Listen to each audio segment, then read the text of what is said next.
You've heard the term cloud computing 1,000 times. It's everywhere. But let's be honest, if you had to explain it in one simple sentence, could you? Yeah, most people can't. So we're going to fix that right now. You know, part of the problem is the name itself, the cloud. It just sounds so vague and magical, maybe even a little fluffy. It makes you picture something that just kind of floats around up there, invisibly holding all our stuff. But the reality? It isn't some abstract thing at all. It's very, very real. We're talking about a massive physical infrastructure of servers, processors, and storage, all housed in these giant data centers all over the world. And that right there is the first big secret. The word cloud is just a metaphor. It's an easy way to talk about a super complex network, the internet, that connects you to all of that powerful hardware somewhere else. Okay, so if it's just a bunch of hardware connected by the internet, what's the big deal? What makes it so revolutionary? Well, it's not about what it is, it's about how we get to use it. Imagine for a second that you needed electricity. I mean, you could go out and build your very own power plant, or you could just plug into an outlet on the wall. The cloud is the outlet for computing power. You don't build the plant, you just use the power when you need it. And this idea just nails it. It turns computing from this big, expensive product you have to own and maintain yourself into a utility, like water or electricity that you just consume on demand. So here's the crucial part. Cloud computing is the on-demand delivery of all that computing power over the internet. And this is key. You only pay for what you actually use. No huge upfront costs, no wasted resources. So how does it actually work? Well, it's a simple four-step dance. First, you make a request on your device. Second, that request zooms over the internet to these powerful remote servers. Third, those servers do all the heavy lifting, the processing, the storing, the real work. And fourth, they send the result right back to your screen. Simple as that. Now here's what's kind of funny about all this. You're not just some potential user of the cloud. You are already an expert-level user, and you probably don't even think about it.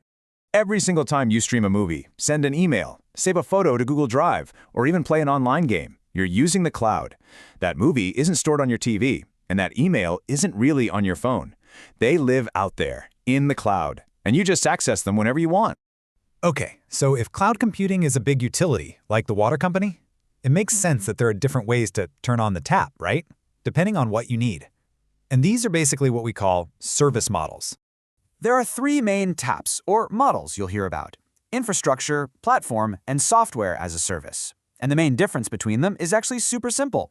It all comes down to how much stuff you manage yourself versus how much the cloud provider manages for you. First up is IaaS. Think of this as the most basic do-it-yourself level. You're essentially renting the raw building blocks of a data center: the servers, the storage, the networks. You get total control, but you also have to manage stuff like the operating system yourself. Next up is PaaS. Think of this like renting a fully equipped workshop. The provider handles all the underlying hardware and the operating system, and they just give you this ready-made platform and all the tools you need to build and run your own software. You don't have to worry about the foundation. And finally, there's SaaS. This is the one you use every single day. Here, you're not renting hardware or a workshop, you're just using a completely finished product.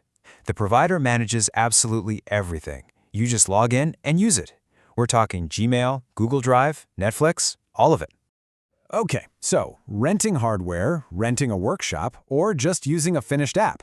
That sounds pretty straightforward, doesn't it? So why does the whole world of cloud computing feel so incredibly complicated sometimes? Well, it's because that simple, core idea gets buried. It gets buried under mountains of technical jargon, hundreds of different services with really confusing names, and these explanations that focus way too much on the how instead of just the what.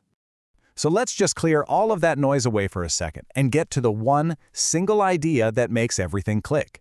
This is the fundamental shift, the real aha moment you need to truly get what the cloud is all about. Here it is. The cloud is not a place. It's a method. It's a model for delivering computing power just like a utility company delivers electricity to your home. It's about turning computing into a service that you can just tap into anytime from anywhere. And that's the ultimate goal. That's the whole point. Whether you're just one person or a massive company, the cloud model frees you from all the cost and the headache of managing your own hardware. It lets you focus your time, your energy, and your money on what you actually want to create. And that is what makes it a revolution.